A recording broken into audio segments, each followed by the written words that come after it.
Hello students, myself Assistant Professor Namrata Khiluchia, Rafael BBA College, Vapi. In the subject Human Resource Management, SYBBA, 3rd semester, here we are moving with the unit number 2, that is HRP. We'll continue with the same question, that is process of HRP. In the last one session, we had discussed about the step number 4, that is HR programming. After that, let's continue the process with step number 5 and 6. So here, step number 5 is HR plan implementation. Implementation requires converting an HR plan into action. A series of action programs are initiated as a part of HR plan implementation. Some such programs are A. Recruitment, selection and placement. B. Training and development. C. Retraining and redeployment. D. Retention plan. E. Downsizing plan. So, these are major plans implemented by the HR. All these actions will be covered in detail in the master's degree. So here you are supposed to only list down these plans. After plan implementation, the next one step, that is step number 6, is control and evaluation. Control and evaluation represent the 6th step in the final phase of HRP process. The HR plan should include budget, targets, and standards. It should also clarify responsibility for implementation and control and establish reporting procedures which will be enable achievement to be monitored against the plan. This may simply report on the number employed against establishment and on the numbers required against the recruitment targets. But they should also report employment cost against budget and trends in wastage and employment ratios. So here the HRP process will be completed. Now we will continue with the next one question, which may ask in a form of short note for 7 marks. A very important question to understand as one of the major functions performed by the HR manager. And the question is HRIS. Now HRIS stands for Human Resource Information System. A Human Resource Information System is a systematic procedure for collecting, storing, maintaining, retrieving and validating the data needed by an organization about its human resources, means personals. The HRIS is usually a part of the organization's large management information system. So yes, it is the part of MIS, Management Information System. The HRIS need not be complex or even computerized, but computerization has its own advantage, especially storing the data, accuracy of the data, and timely availability for making different decisions like promotion, transfer, incentive improvement, etc. The areas of application of HRIS are many. Some of them include training management, risk management, turnover analysis, succession planning, flexi benefits, compliance with the government and legal requirement, attendance reporting and analysis, HRP, accident reporting and prevention, strategic planning, financial planning, and many more.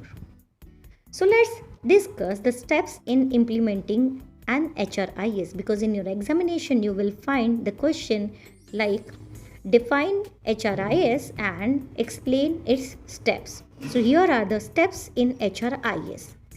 There are 14 steps in the process of HRIS. Simply here, try to remember that HRIS is the process which concerned with collecting the database, deals with the employees. The first one step, that is inception of idea.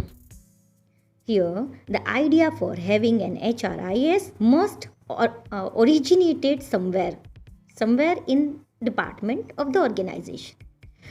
The originator of the idea should prepare a preliminary report showing the need for HRIS and what it can be do for the organization.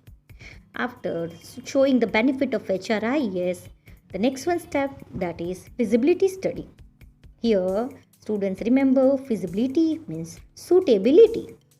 Feasibility study evaluates the present system and details the benefits of HRIS. It evaluates the cost and benefit of HRIS. Step number 3, that is selecting a project team. So here, the project team, which includes knowledgeable and skillful managers, will be formulated so that they can organize, collect, compile and represent the different data related with the human resources. Generally, in this team, the HR department head and the other clerical people will be added. Step number 4, defining the requirements. Here, a statement requirement specifies in detail exactly what the HRIS will do in the organization. A large part of the statement of requirements normally deals with the detail of report that will be produced. Naturally, the statement also described other specific requirements. This typically includes written description of how users collect and prepare the data, obtain approvals, complete the forms, retrieve the data, and perform other non-technical tasks associated with the HRIS. Step number 5, that is vendor analysis. This step determines what hardware and software are available that will best meet the organizational need for the lowest price. This is a difficult task. The best approach is usually not to ask vendors if a particular package can meet the organizational needs or not, but how it will meet those requirements. The result of this analysis will determine whether to purchase an off-the-shelf package regarding the system. Step number 6, that is package contract negotiation. After vendor has been selected, a contract must be negotiated. The contract stipulates the vendor's responsibilities with regard to the software, its installation, its service, maintenance, training to our employee, and other work like administration and documentation. Step number 7, training. Training usually begins as soon as possible after the contract has been signed. First, the member of the project team are trained to use the HRIS software. Towards the end of the implementation, the HR representative will train managers from other departments in how to submit information asked in the HRIS format and how to request information from it. Step number 8, that is tailoring the system. This step involves making changes to the system to best fit with the needs of the organization. A general rule of thumb is not to modify the vendor's package, but because modification frequently causes problems in the software. An alternative approach is to develop programs that augment the vendor's program rather than altering it. Step number 9, that is collecting the data. Prior to start up the system, data must be fed or collected and entered into the system. After feeding the data into the software, the step number 10, that is testing the system. Once the system has been tailored to the organization's needs and the data entered, a period of testing need to be followed.